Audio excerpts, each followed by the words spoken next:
Hello guys, good evening and welcome to my mini blog. আজকে যাব হচ্ছে পার্কে। এই পার্কটার নাম হচ্ছে ড্রিম পার্ক। তো দেখতেই পেলে পার্কে যাওয়ার জন্য রেডি হয়ে নিয়েছি। এখন পার্কের ভিতরে চলেও এসেছি।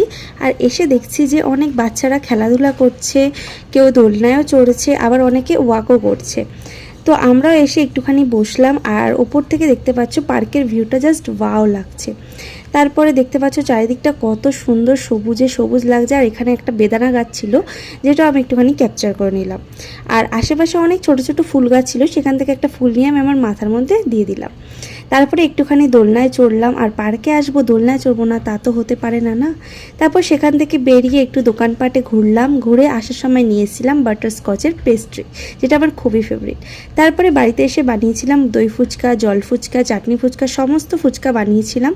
তারপরে খাওয়া দাওয়ার পর সন্ধ্যাবেলায় একটুখানি মান্ডালা আর্ট করে রাতে ডিনার করে শুয়ে পড়লাম। তো চলো টাটা।